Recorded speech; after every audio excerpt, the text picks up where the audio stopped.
오늘 우리에게 주신 하나님의 말씀은 마태복음 5장 13절에서 16절 말씀입니다. 너희는 세상의 소금이니 소금이 만일 그 맛을 잃으면 무엇으로 짜게 하리요? 후에는 아무 쓸데 없어 다만 밖에 버려져 사람에게 밟힐 뿐이니라. 너희는 세상의 빛이라. 산 위에 있는 동네가 숨겨지지 못할 것이요 사람이 등불을 켜서 말 아래에 두지 아니하고 등경 위에 두나니 이러므로 집 앞 모든 사람에게 비치느니라. 이같이 너희 빛이 사람 앞에 비치게 하여 그들로 너희 착한 행실을 보고 하늘에 계신 너희 아버지께 영광을 돌리게 하라.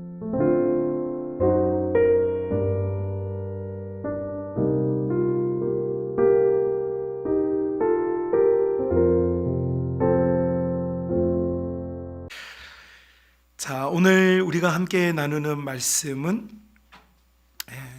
참 익숙한 말씀입니다. 많은 성도들이 신앙의 연수가 많건 적건 간에 누구든지 예수님의 설교 중에 이 산상수훈 설교는 모두 다 잘합니다. 이후에도 예수님의 설교들이 마태, 마가, 누가, 요한에 많이 들어있지만 많은 성도들이 바로 산상수훈 설교만큼은 그래도 잘 아는 익숙한 편에 속한 설교입니다. 자, 이 산상설교 마태복음 5장, 6장, 7장에 기록된 이 산상설교는 예수님께서 생각나시는 대로 이렇게 툭툭 던진 설교가 아니고 이 설교 자체가 하나의 구조, 스트럭처를 가진 구조물과 같은데, 예수님께서 처음 이 설교를 시작하실 때 예수님께서 이 땅에 왜 오셨는지를 설명합니다. 마태복음 5장 첫 단락은 여러분이 잘 알고 있는 복이라는 주제로 시작합니다. 심령이 가난한 자는 뭐가 있어요? 네, 복이 있어요. 또 애통하는 자는 뭐가 있어요? 온유한 사람은 뭐가 있어요? 의에 줄이고 목마른 사람은 뭐가 있어요? 긍휼히 여겨지는 사람은 뭐가 있어요? 마음이 청결한 사람은 뭐가 있어요? 화평케 하는 사람은 뭐가 있어요? 의를 위하여 핍박받는 사람은 뭐가 있어요? 예, 복이 있어요. 예수님께서 이 땅에 오신 목적을 설명을 하시는데 복에 대한 이야기를 꺼냅니다. 여러분, 복이라고 하는 주제는 인류 보편적인 가치입니다. 아마존에 있는 밀림에 사는 원시 부족으로부터 시작해서 세계적인 지역에 있는 국가들의 수도들, 뉴욕이라든지 런던이라든지 파리라든지 서울이라든지 인류 문명이 발달한 도시들에서도 이 복이라는 개념은 인간이라면 누구든지 인류 보편적으로 가지고 있는 개념입니다. 그리고 이 개념은 만족하거나 더 만족하고 싶은 욕구, 이것을 복으로 보고 있습니다. 자, 그런데 예수님께서는 이 땅에 오셔서 인류가 가지고 있었던 이 인류 보편적인 이 복의 개념, 소위 말해서 하나님 없이 누리려고 하는 이 복의 개념을 이제 다시 재정립해 주시는 설교로 그분의 사역을 시작하십니다. 이 창세기 3장에서 언급되었던 하나님께서 이 세상을 향하신 복, 그 원초적이었던 복을 예수님께서 다시 오셔서 하나님의 복을 재해석해주고 그 하나님의 복이 다시 이 땅에서 이루어지길 원한다라고 하는 것이 예수님 설교의 첫 단락입니다. 그것을 통하여서 예수님께서는 뭘 증명해 보이시냐면, 이제 인류가 그토록 원했던 그 복의 개념을 재정립하면서 이 복은 어디로부터 오느냐? 곧 하나님 나라 속에 있을 때 우리가 이 복을 누리게 된다라는 점을 예수님께서 말씀해 주시는 거예요. 그래서 예수님 설교의 첫 단락의 주제는 하나님 나라입니다. 하나님 나라 속에 우리가 부르심을 받고 그 나라 속에 있을 때는 우리가 진정한 복을 누리고 그 복이야말로 진짜 복이다라는 사실을 예수님께서 말씀해 주고 있어요. 그리고 나서 여러분, 마태복음 5장, 6장, 7장의 산상수훈에 참 여러 주제, 또 좋은 주제들이 참 많습니다. 또 여러분이 좋아하는 하늘의 새도 먹이시고 들의 백합화도 입히시는 그런 이제 좋은 주제들이 참 많아요. 많은데 예수님께서 인류들에게 전해주고 싶은 메시지의 연장선은 하나님 나라와 그 하나님 나라에 속한 하나님의 자녀들에 대한 이야기를 꺼냅니다. 이것이 우리가 읽은 본문, 바로 우리 한국인들에게는 익숙한 빛과 소금이라고 하는 주제입니다.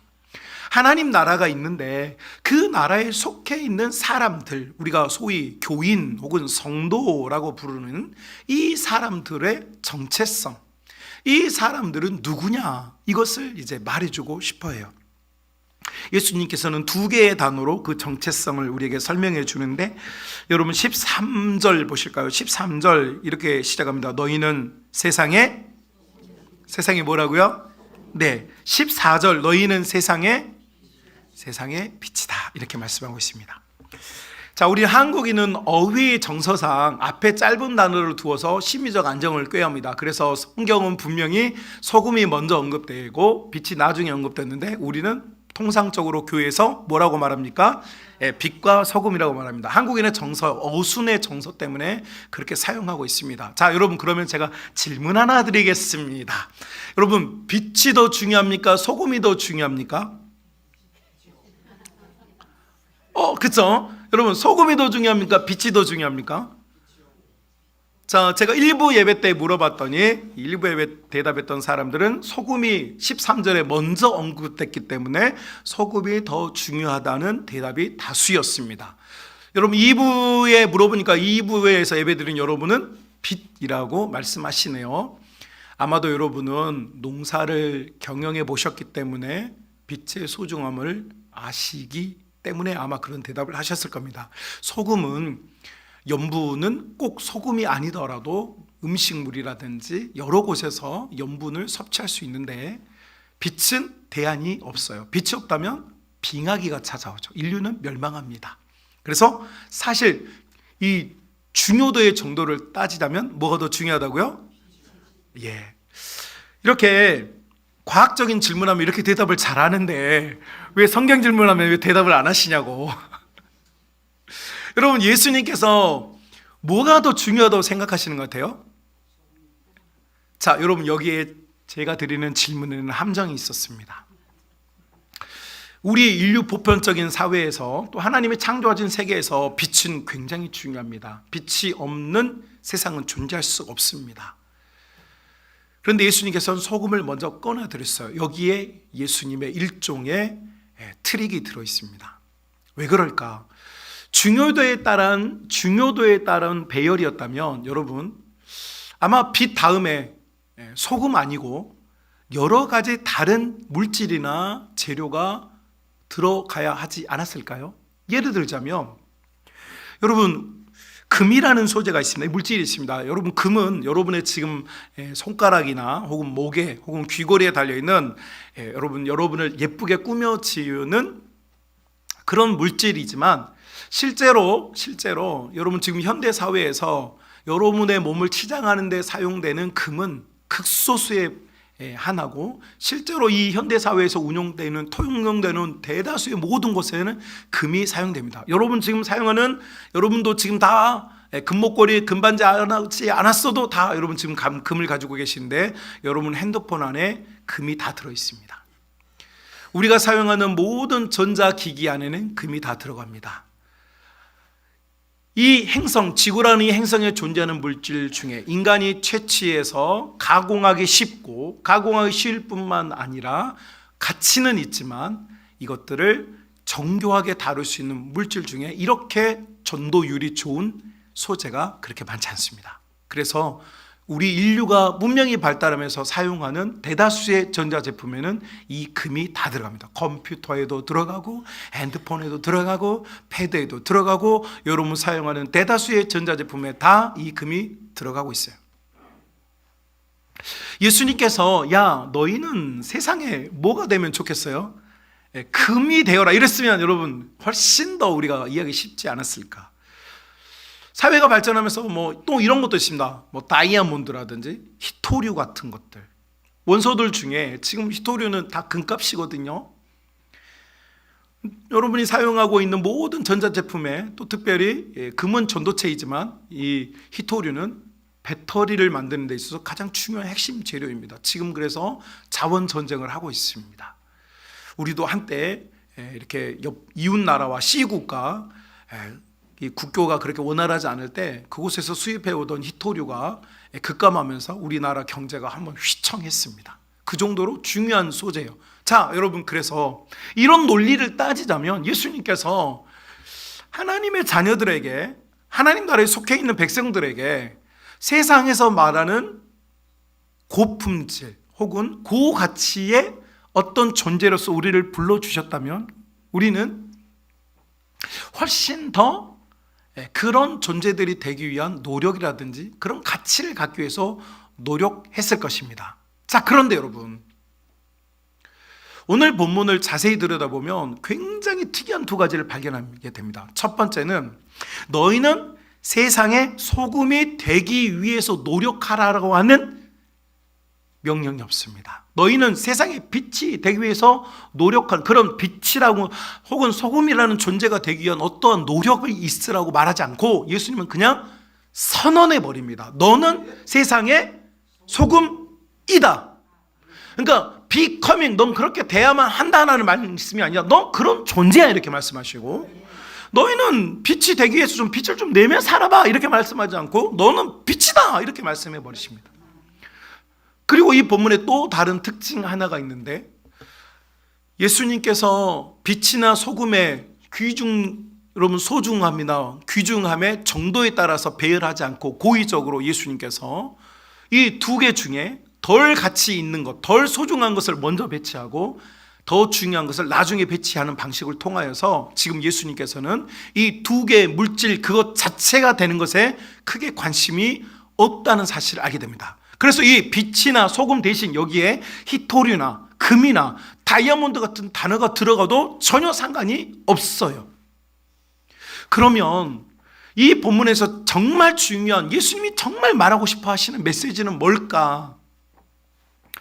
여러분, 이 재밌는 게 뭐냐면 이 예수님께서 이 제자들에게 이 설교를 하시면서 지칭을 합니다. 이걸 지친 대면사라고 하는데, 이 설교를 하고 있는, 이 설교를 듣고 있는 하나님 백성들, 하나님 자녀들에게 말씀하실 때, 여러분, 너희는 세상의 소금, 한국어로는 너희는 세상의 소금, 너희는 세상의 소금 이렇게 빛 이렇게 번역이 되어 있지만 헬라어 원문은 아주 간단하게 설명하면 이 소금과 빛 앞에 정관사, 영어로는 더이고 헬라어로는 호라고 하는 단어가 붙어 있습니다.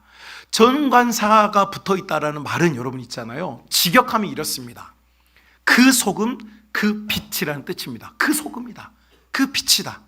그 빛들 중에 특정된 어떤 그 빛이고, 그 많은 히말라야에서 나온 소금도 있고 해저 이말리에서 나온 소금도 있고 세계 각지에서 이 소금을 캐내는 광산에 나온 소금이 있는데, 그런 소금 출처라든지 지역이라든지 염도의 성분이라든지 요거 아니고 예수님이 지적한 특정한 소금이 있다는 거죠. 그 빛, 그 소금이라는 거예요. 이거는 대안이 없습니다. 딱 그거여만 해요. 자, 여러분, 예수님께서 제자들에게 하시는 말씀이 너는 그 빛이야, 너는 그 소금이야 이렇게 말씀하시는 거예요. 세상에는요, 착한 일로 이름을 알리신 분들이 많아요. 위대한 업적으로 이름을 알린 분들이 많아요. 세상에는 여러분, 우리가 해보지도 못한 일을 성공적으로 이루는 사람들이 많아요. 그런데 예수님은 그런 거 말고 내가 원하는 딱 그거라고 말씀하시는 거예요. 그러면 예수님이 말씀하시는 딱 그게 뭐냐, 그 빛, 그 소금이 뭐냐? 여러분, 이 단어의 의미를 더 깊이 파고 들어가 보면 예수님께서 지금 하나님 자녀들에게 복을 갖고 복을 주려고 하는 이 자녀들에게 예수님께서 정말 주려고 하는 게 있어요. 그게 뭐냐? 하나님 자녀들을 향한 하나님의 마음, 예수님의 마음인데 그게 뭐냐? 너는 그 빛이다라고 그랬잖아요. 다른 걸로는 안 돼. 너는 그 빛이야. 근데 여기서 말하는 그 빛은 뭐냐? 이 말을 더 영적으로 끌어안고 여러분 한 번만 생각해보면 무슨 말이 나오냐면, 나에게 있어서 빛이 있다면 그건 바로 너야 라는 거예요. 한마디로 말하면 대안이 없는 존재로서 나라는 거죠. 예수님께서 나를 바라보실 때 다른 대안이 없어. 춘열이 말고는 이거 할 수 있는 사람이 없어. 경수 말고는 이걸 할 수 있는 사람이 없는 거야. 은별이 말고는 이걸 할 수 있는 사람이 없어. 그냥 딱 너여야만 해. 다른 사람이 하는 건 의미가 없어. 딱 너야. 너가 나의 유일한 대안이야. 너가 나의 유일한 빛이고, 너가 나의 유일한 소금이고, 너가 나의 유일한 히토리고, 네가 나의 유일한 다이아몬드야. 네가 나의 유일한 생수야. 이것이 예수님께서 당신의 사랑하는 제자들에게 던져주는 정체성이라는 거예요. 정체성. 그러니까 여러분, 우리는 빛이나 소금이 되기 위해서 노력해야 되는 존재가 아니라 예수님께서 나를 향해서 나는 너밖에 없다라고 말씀해주는 그런 존재가 내가 되게 노력하는 것이 아니라 예수님께서 그렇게 해서 말씀해 버리셨어요. 우리는 그 말씀으로 인하여 그 정체성을 얻게 되었습니다. 여러분, 오늘 또 군복 입은 한 청년이 지금 저기 와 있는데 보십시오. 여러분, 우리가 군인이라고 하는 사람들을 생각할 때에 그들의 배경, 그들이 어떤 분들은 뭐 좋은 인류대학을 나오기도 하고, 어떤 분들은 또 이렇게 형편이 경제적으로 여유로운 가정도 있지만 또 경제적으로 어렵기도 하고, 가정에 또 불화가 있기도 하고, 여러분, 사람의 이야기가 그 사람들에게 다 있어요. 우리나라에 60만 명 정도 된다고 하는데 이 군장병들에게는 그들의 가정이 있고, 그들의 부모님들이 있고, 그들에게 가정사가 있고, 그들마다 다 형편과 사정이 있어요. 그런데 여러분, 우리가 전쟁이 발발했다든지 어려운 일을 만나게 되었을 때 우리가 군인을 바라면서 저 군인은 무슨 배경을 가지고 있을까? 저 군인은 싸움을 잘할까? 저 군인은 태권도가 몇 단일까? 저 군인은 총검술을 잘할까? 이런 생각 우리가 합니까? 안 합니까? 안 해요. 우리가 믿는 것은 저 군인이 입고 있는 군복과 저 군인이 가지고 있는 총을 여러분 우리가 믿는 거예요. 마찬가지입니다. 예수님께서 나를 바라보실 때 나의 연약함, 부족함, 슬픔, 좌절, 고통, 어떤 영적인 문제, 정서나 심리적인 문제, 우리에게는 정말로 많은 헤아릴 수 없는 결핍이나 궁핍이나 또는 어려움들이 있어요. 난관이 있어요. 그런데 우리 예수님께서 나를 바라보실 때 어떤 눈으로 바라보시냐면, 너는 나에게 부름받은 그리스도의 군사이고 너희는 나의 유일한 대안이 없는 그 빛이고 너는 대안이 없는 나의 유일한 소금이다, 이렇게 말씀하시는 거예요. 그러므로 예수님께서 나를 바라보는 눈은 내가 없으면 안 되는 거예요. 너 없어도 다른 사람이 있어. 여러분, 이건 재미가 하나도 없잖아요. 근데 예수님께서 하시는 말씀이, 난 너밖에 없어. 난 너가 이걸 했으면 좋겠고, 나는 너가 이 시간에 기도했으면 좋겠고, 나는 너가 이 일을 해냈으면 좋겠고, 나는 너가 견뎠으면 좋겠어 라고 말씀하시는 분이 우리 예수님이십니다. 그러니까 예수님의 모든 기대는, 잔뜩 예수님께서 기도하시는 것은 어떤 위대하신 목사님이나 정말 어떤 위대하신 장로님이나 어떤 위대한 사람들이 아니에요. 예수님의 모든 관심은 이 설교를, 이 이야기를 듣고 있는 나를 향한 예수님의 이 미칠 것 같은 이 사랑, 미칠 것 같은 이 대안 없는 목표, 이것이 우리의 정체임을 여러분 깨달을 수 있기를 주님의 이름으로 축복합니다. 여러분, 프랑스의 작가였던 에밀 졸라라고 하는 분이 소설을 하나 썼습니다. 테레즈 라켐이라고 하는 소설인데 1876년에 발행이 됐는데, 여러분 요거 사실 뭐 우리는 잘 모르는 작품입니다. 에밀 졸라라는 분이 문학계 굉장히 중요한 분이지만 뭐 익숙하지 않은 분이죠. 근데 이분의 작품이 우리 한국의 감독인 박찬욱 감독이라는 분에서 영화로 만들어졌습니다. 그래서 2009년에 만들어져서 황금 종려상에서 심사위원상을 받은, 그러니까 한국에서 굉장히 작품도가 높다라고 평가받은 작품을 박찬욱 감독님이 만들었는데, 그분이 만든 작품이 바로 이제 박쥐라는 영화입니다. 청소년 관람 불가 영화인데 의미가 굉장히 심장하기 때문이에요. 제가 이 박찬욱 감독님의 세계관, 이 에밀 졸라가 쓰신 이 테레즈 라켐이라는 작품을 이분이 각본하면서 이 테레즈 라켐에 있는 이 메인 이 스토리를 조금 변형을 해가지고 본인이 생각하는 인간에 대한 이해를 조금 담았어요. 제가 이걸 읽다 보니까 너무 오늘 설교와 적합한 것 같아서 여러분에게 본의 아니게 제가 성경이 아닌 영화 이야기를 잠깐 하겠습니다. 해요 말아요? 이건 분명히 극동방에서 자를 거야.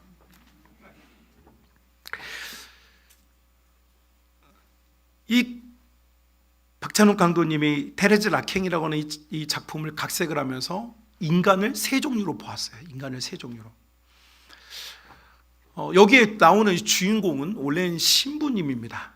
각색한 내용의 신부님인데, 이분이 아프리카의 어느 지역에 참 병든 분들을 위해서 수발하고 이렇게 노력을 하다가 질병에 감염이 됐고 이제 죽게 됐어요. 그런데 이분이 죽음에 직면을 했는데 이분이 죽지 않고 살아나 버렸어요. 그래서 그 이후로부터 이분은 사람들에게 성자다, 죽었다가 살아났으니까 성자라는 말을 들었는데, 이분에겐 비밀이 있는데 그 비밀이 뭐냐? 이분이 목을 무는 흡혈 박쥐한테 물려가지고 드라큘라가 된 거예요. 우스운 배경이지만 이분이 드라큘라가 됐어요. 자, 여러분, 왜 이분이 드라큘라를 되게 했느냐라고 하니까 모든 인간의 욕망에는 뭐가 있냐면 죽지 않고 싶은 욕망이 있다. 그렇죠? 여러분 잘 생각해보면 여러분 천국 가고 싶죠? 예, 천국 가고 싶죠? 천국 왜 가고 싶어요? 예, 정답이 나오셨어요. 여러분 천국 가고 싶은 이유는 슬픔과 염려와 눈물 고통 없이 영원히 사니까 가고 싶은 거예요. 여러분, 만약에 천국의 연한이 100년이라면 여러분 좀 다른 생각하실 거예요. 영원히 산다라고 하는 인간의 욕구 중에 가장 큰 욕구는 영원한 생존성입니다. 네, 여러분 교회도 마찬가지고 뭐 그 신부님도 그걸 원하며 살고 그것 때문에 여러분 신부 역할을 했던 사람인데 정작 흡혈귀가 되어서 그는 영원히 죽지 않게 사는 존재가 되었어요. 근데 문제는 뭐냐면 이 사람이 그렇게 영원히 사는 존재가 되는데, 영원히 사는 존재가 되면 여러분 어떻게 살 것 같습니까? 여러분 착하고 밝고 명랑하게 살 것 같습니까? 아니면 여러분 하고 싶은 것도 다 하며 살고 싶을 것 같습니까? 네, 인간은 참 그래서 죄인인 거예요. 이분이 그렇게 영원히 살고 싶은 것을 얻고 나니까 뭐라면 타락을 합니다. 신부라고 하는 직책을 가지고 견디고 견뎠던 인간의 근본적인 욕구들을 다 해소를 하기 시작해요. 타락해버립니다. 그래서 이 감독님은 이 사람을 보면서 인간이 가지고 싶었던 욕구를 가지면, 해결이 되면 사람들이 정말로 착하게 사느냐? 그게 아니더라. 두 번째 주인공이 나오는데, 이 두 번째 주인공은 어린 나이에 한 가정에 고아인데 결혼하겠는데 남편이 조금 이렇게 부족하신 분이에요. 장애를 가지고 있어요. 이게 가정에서 행복한 결혼생활 이런 거 없어. 그냥 표현을 하면 거기가 지옥이야. 사는 게 지옥에 살아. 근데 여러분 이 신부님을 만나서 이 신부님이 목을 물어주는 바람에 본인도 이제 영생을 얻게 돼. 그런데 이 꼴보기 싫은, 참 부족하고 사랑을 주지 못한 남편하고 사는 게 너무 싫으니까 이 신부님과 작당을 해서 자기 남편을 그 생명을 빼앗아요. 자, 여러분 지옥을 벗어나기 위해서 문제를 해결하고 나니까 무슨 일이 일어나느냐? 죽은 남편이 꿈에 계속 나오고 자기 옆에 있는 거예요. 죄책감이 계속 그를 따라다녀요. 그러니까 이 여성은 지옥에서 벗어나고 싶어서 그 문제를 해결했는데 그 문제는 또 다른 지옥을 만드는 것뿐이에요. 그래서 이 감독님은 인간은 어떤 상황에서 그 문제만 해결되면, 우리가 재정이 연약한 분들은 재정이 강해지면, 건강이 연약한 분들은 건강이 강화되면 행복하게 살 거라고 생각했는데 사실은 인간은 그런 존재가 아니더라는 거예요. 우리의 문제가 해결돼서 행복해지는 존재는 아니더라. 그리고 이제 마지막으로 세 번째 부류의 인간들이 나오는데, 여기에 나오는 사람들은 다 소시민들, 우리 같은 사람들, 별 볼 일 없는 사람들, 그저 그냥 작은 별것도 아닌 식사거리로 막 맛있게 식사를 하거나, 혹은 사람들과 막 게임을 하면서 그냥 하루하루를 그냥 살아가는 사람들. 그런데 여러분 이 세 부류의 사람들 중에 이 박찬욱 감독님이 말하고 싶었던 진짜 인간의 삶은 뭐냐? 바로 오늘 이 하루를 가족과 함께, 사랑하는 사람들과 함께 결핍이 있지만, 부족함이 있지만 살아내는 것, 이것이 진짜 인생이 아니냐라고 묻는 거죠. 저는 여러분 있잖아요, 제가 여러분에게 이 영화 이야기를 해드린 이유가 있습니다. 예수님께서 너는 나의 유일한 대안이야, 난 너밖에 없어라고 말씀하고 계시는데, 우리는 내게 주신 이 하루가 충만하지 못하는 괴로움이 있어요. 그래서 나는 뭔가가 이루어지면, 그쵸? 내가 오랫동안 기도했던 문제라든지 뭔가 원했던 것이 이루어지면 내가 더 나은 인생이나 더 나은 삶을 살 거라고 그렇게 생각하는데, 사실 그것도 정답이 아니더라. 혹은 내가 가지고 있는 이 엄청난 고통에서 벗어나면 내가 더 좋아질 거라고 생각하지만 사실 그렇지도 않더라. 진정한 하나님께서 주시는 예수 그리스도의 복음은 어디에 있느냐? 뭔가가 이루어지거나 성취되는 데 있지 아니하고 지금 내게 주신 이 하루를 주님께서 나를 온전하게 사랑한다고 하는 이 사랑을 내가 받으며 사는 것, 이것이야말로 진짜 사는 것이라는 것이죠. 여러분, 이게 진짜 사는 거예요. 산다고 하는 것은 눈물이 없거나 여러분 괴로움이 없는 게 아니에요. 이 하루를 산다고 하는 것은 예수님의 사랑을, 난 너밖에 없어, 난 너가 이 일을 했으면 좋겠어라고 하는 그 온통 가득 찬 그 기대감을 내가 붙잡고 사는 거예요. 여러분, 요셉이라고 하는 사람을 생각해 보십시오. 그는 야곱의 11번째 아들이었습니다. 되게 사랑받았어요. 채색 옷을 입었어요. 이유는 한 가지입니다. 여러분, 야곱에게 4명의 부인이 있었는데 제일 사랑했던 여인이 라헬입니다. 라헬에게서 얻은 첫 번째 아들. 그러니까 야곱이가 정말 귀하다 예쁘다고 키웠어요. 정말 사랑받는 존재였어요. 그런데 여러분, 그가 형제들에게 미움받아서 애굽에 팔려갔어요. 근데 그가 갔던 곳이 어디입니까? 여러분, 보디발의 집의 노예였어. 노예로 팔려간 거예요. 그가 참 대접을 받고 사랑을 받고 정말 예쁘게 살았던 그 사람이 고통과 어려움과 눈물의 장소로 이동을 했는데, 여러분, 요셉이가 나는 정말 사랑받던 사람인데 내가 왜 이런 지옥에 와 있나? 내가 도대체 뭘 잘못했길래 내가 이런 고통에 빠졌나? 여러분, 낙심하고 좌절하고 형제들을 탓하고 막 괴로워가지고 막 그렇게 살지 않고 자기에게 주어진 그 하루를 살아내는 거예요. 저도 2016년 2월에 우리 교회 부임했습니다.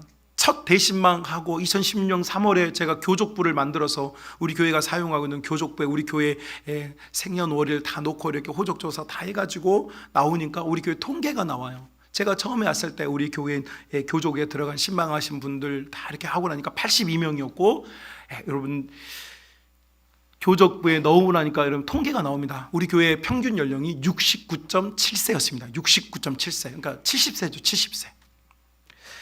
저는 23살부터 사역을 해서 20년 동안 부교육자 생활을 했는데 제가 사역했던 모든 사역지는 다 청소년이거나 대학생들이었습니다. 한마디로 말하면 청소년 사역을 주로 했어요. 제가 했던 어른들 상대하는 이 목회 딱 1년 했습니다. 제가 종로구를 맡았는데 종로구는 그 규모가 크지 않아서 행정 목사하면서 그냥 조그만한 교관을 맡았어요. 그게 제가 했던 어른 상대로 하는 목회 딱 1년이었습니다. 그러니까 제가 이렇게 어른들을 상대하고 상담하고 이끌어가는데 굉장히 부족하고 미흡해요. 거기다가 제가 와서 보니까 다 이렇게 할머니들만 계시고 평균 연령도 높으시고, 사실 저도 처음에는 좀 마음이 좀 어려웠습니다. 그 누가 어떤 청년이 저한테 그런 고백하더라고요. 목사님 2년이면 갈 줄 알았대요. 그 예언은 적중했습니다. 저도 엄청 힘들었습니다. 하나님께서 왜 나를 이곳에 보내셨을까? 진짜 한 1000번은 물어본 것 같아요. 그리고 했던 질문 중에 하나님 저를 왜 이렇게 미워하세요? 였어요. 저 정말 열심히 살았거든요. 근데 하나님은 왜 나를 미워해가지고 이런 데 보내가지고 이렇게 참 환경도 어렵고 참 막 사택에 막 이렇게 마우스들도 뭐 돌아다니고 뭐 하여튼 온갖 뭐 하여튼 여러분 바깥에 있는 것이 안에 있고 안에 있는 것이 바깥에 있는 이런 상황, 내외가 서로 통하는 막 이런 환경에서 참 어렵다 힘들다 이런 마음이 있었어요, 여러분. 제가 그런데 그런 마음 가지고 살면 있잖아요, 다 지옥인 거예요. 다 지옥. 어느 순간 하나님께서 주시는 뜨거운 가슴이, 뜨거운 말씀, 뜨거운 은혜가 있었는데 오늘 본문에 나온 이 말씀이에요. 나는 너가 이걸 했으면 좋겠어 라는 거예요. 나는 나의 계획은, 나의 목표는 너를 통해서 일을 하는 거야. 이 말씀이 딱 들어왔어요. 그래서 정말로 주님께서 이렇게 기대하고 계시는데, 우리 주님께서 나를 이렇게 믿어주시는데 열심히 하겠습니다. 기쁨을 하겠습니다. 그래서 여러분, 제가 초창기에는 저도 마음이 좀 불평하고 투덜투덜하고, 그리고 제가 나이도 좀 어려가지고 그 어린 티를 못 벗어나는 것들이 있었습니다. 사실이요. 여러분이 많이 참아주셨고 기다려주셨고 기도해주셨고 끝없는 애정으로 돌봐주셨기 때문에 오늘날 제가 있지 않겠습니까? 그 모든 과정에서 여러분, 우리가 지금 내가 살고 있는 이 모든 환경이 정말 내가 원하는 환경, 내가 바랬던 환경대로 된다고 그래서 여러분 거기가 천국이 되느냐? 아니에요. 주님이 나를 기대하고 있어. 주님이 나를 보내신 곳에서 내게 맡기신 일을 그저 해내면, 그 주님의 기대를 내가 받고 살면 여러분 거기가 진짜 천국이 되는 거예요. 정말 주님께서 맡겨주신 사명을 따라 충성하고 봉사할 때, 여러분 우리 교회가 지금 평균 연령이 37세입니다. 37세. 하나님께서 아이들을 보내주고 젊은 가정들을 보내주고 하나님께서 여러분을 젊게 만드셔서 우리 교회가 정말 힘있는 교회로 성장하고 부흥하고 발전하게 됐어요. 여러분, 이 모든 힘이 어디서 나왔느냐?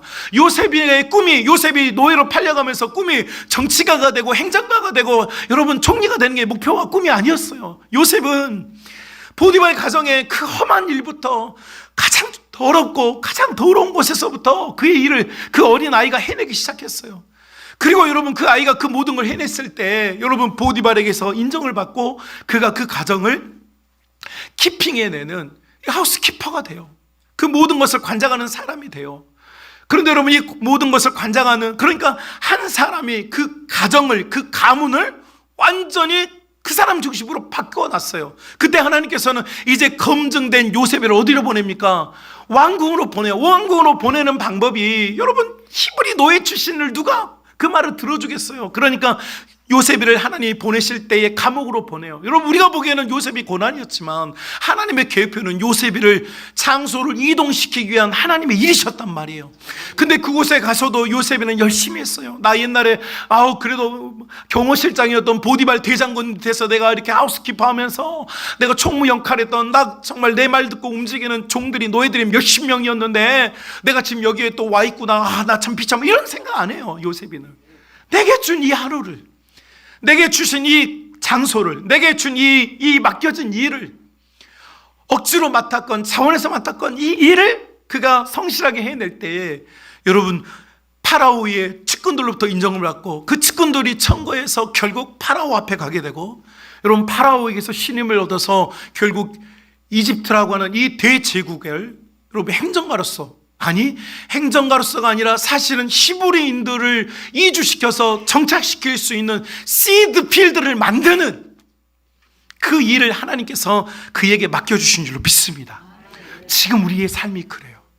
지금 내가 어느 감옥에 있는지 몰라. 어려우신 분들은 내가 지금 어느 감옥에 있는지 몰라. 좀 잘 되는 분들은 여러분이 지금 한 가정의 하우스키퍼로 일하고 있는지, 한 국가의 장차 하우스키퍼로 여러분 섬기고 있는지, 아니면 한 민족을 위해서 여러분 지금 우리가 이루고 있는지 몰라. 중요한 것은 우리는 하나님의 계획을 다 할 수 없으되 우리는 하나님을 신뢰하는 것입니다. 내게 주신 이 하루, 내게 주신 나를 향하신 이 하나님의 이끌는 간절한 소망, 난 너밖에 없어. 너 아니면 이 일을 할 사람이 없어.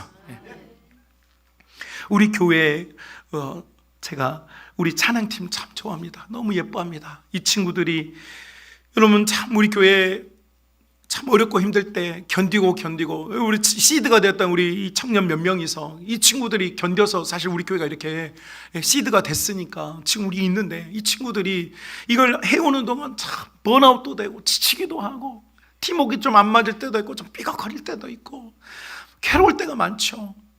저기 인도하는 그 인도자 리더 집사님은 나에게 몇 번 찾아와서 목사님이 나보다 더 잘하는 분에게 맡기면 어떨까요? 라고 몇 번이나 청하였어요. 여러분, 그런데 그 청하려고 하는 그 마음이 얼마나 힘들고 얼마나 어려우면, 저도 가끔 여러분 여기서 찬송 인도해 보면 그 심정 조금 느껴요. 두 손 높이 들려고 그러면 이러고더라. 우리 주여 삼창으로 기도하자 그러면 그러니까 이 인도자가 조금 답답할 거야.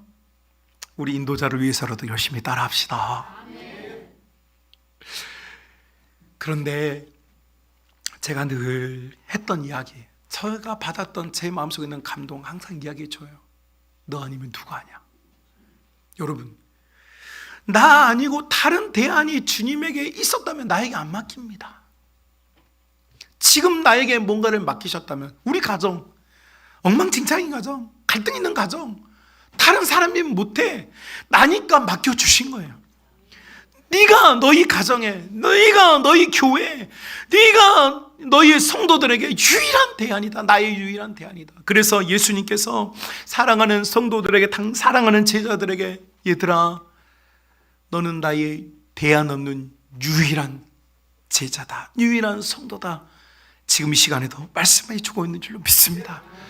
여러분, 한 해 동안 정말 많이 수고하고 있으셨어요. 여러분이 정말 이 마음 가지고 한 해를 견디고 버티고 이겨내 주셨어요. 하나님께서 얼마나 기뻐하고 또 기뻐하시고 즐거워하시는지 여러분이 느낄 수 있기를 바라요. 또 내년에 뭔가를 시작하고 여러분이 각오를 했다면, 여러분, 우리가 잘해서는 아닙니다. 물론 잘할 수도 있어요. 그러나 예수님께서는 나는 너가 이걸 해줬으면 좋겠어, 너는 나의 유일한 대안이야 라고 우리에게 부탁하고 맡겨주신 일들입니다. 그래서 우리 믿음의 가족 여러분,